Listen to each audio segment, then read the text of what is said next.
अस्सलाम वालेकुम व्यूअर्स, मैं हूं शाहीन अर्जुमंद और आपको आज की इस नई वीडियो में बहुत ज़्यादा वेलकम कहती हूं। आज मैं आपके लिए एक ऐसे मर्ज से रिलेटेड वीडियो लेकर आई हूं जिसमें तकरीबन हर दूसरा शख्स मुब्तला है। ये मर्ज ज़्यादातर 30 साल की उम्र के बाद लाहक होता है। इस मर्ज का नाम है असाबी कमज़ोरी और मैं आपको बताऊंगी असाबी कमज़ोरी दरअसल क्या है, इसकी वजूहात क्या हैं, इसके अलामात कौन कौन सी हैं और इसका इलाज क्या है। और इलाज में मैं आपको ये बताऊंगी कि इसका देसी इलाज क्या है, एलोपैथिक इलाज क्या है और रूहानी इलाज क्या है। तो वीडियो को एंड तक व्यूअर्स जरूर देखिएगा। अगर ऐसा कर लेते हैं तो इंशाल्लाह ताला आप इस वीडियो को देखने के बाद 100% इस मर्ज पर खुद ही कंट्रोल कर लेंगे। लेकिन इससे पहले जो लोग पहली बार मेरे चैनल पर आए हैं उनको दिल की गहराइयों से वेलकम कहती हूँ। तो वक्त ज़ाया किए बगैर चलते हैं आज की वीडियो की तरफ। असाबी कमजोरी क्या है? असाबी कमजोरी एक ऐसी कमजोरी होती है जिसमें इंसान का असाबी निज़ाम मुतासिर होता है और इसके अलामात में इंसान के अज़ा का दुरुस्त तरीके से काम ना करना शामिल है।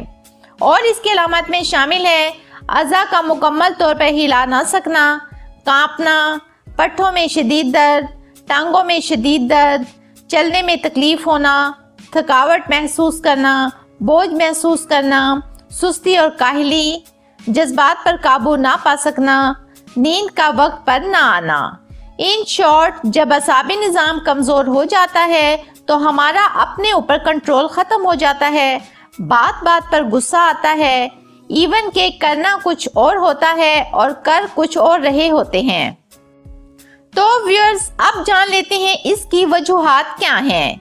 सबसे पहली वजह मैदे की खराबी है जिससे हमारा इंजन खराब हो जाता है, तो ब्लड सर्कुलेशन का निज़ाम डिस्टर्ब हो जाता है, तो हमारे पट्टे, हमारे आसाब, हमारे जिस्म के टिश्यूज, हमारा हार्मोन्स का निज़ाम, हमारे जिस्म की चिकनाई और जिस्म का पानी खुश्क हो जाता है।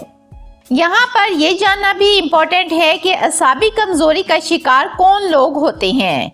असाबी कमजोरी ज्यादातर उन लोगों को होती है जिनका काम करने का माहौल ठीक ना हो, ज्यादा काम करने वाले, नींद लेने का वक्त मुकर्रर ना हो, यानी ना वक्त पर सोना ना वक्त पर उठना, शोर शराबे वाली जगह पर काम करना, छोटी छोटी बातों के बारे में बहुत ज्यादा सोचना, वक्त पर खाना खाना ना खाना, बहुत ज़्यादा स्ट्रेस लेना, मोबाइल का बेजा इस्तेमाल करना, ख़ास तौर पर मोबाइल का रात को बिस्तर पर लेटने के बाद इस्तेमाल करने वाले लोग शामिल हैं। तो व्यूअर्स, अब बात कर लेते हैं इसके इलाज की।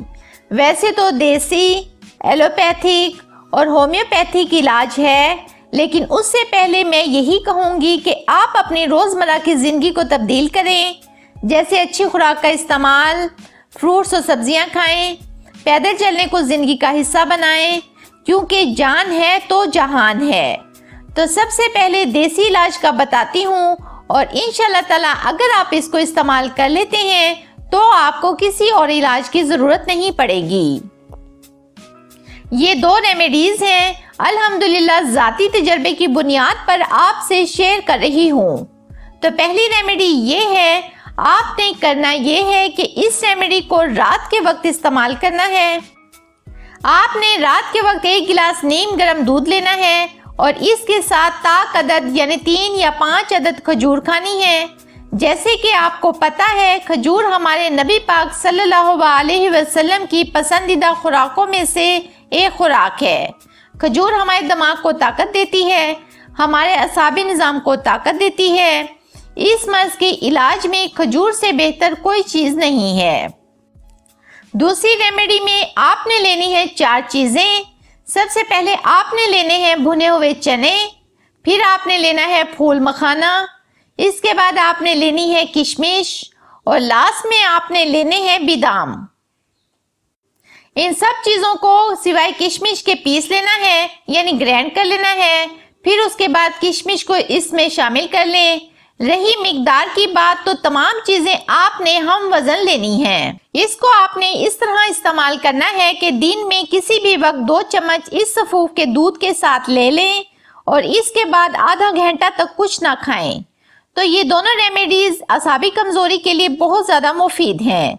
तो अब मैं आपको बताती हूँ इसका रूहानी इलाज। तो कोशिश करें 5 वक्त की नमाज पढ़ें और अल्लाह ताला ने जो दिया है उसी पर शुक्र करें।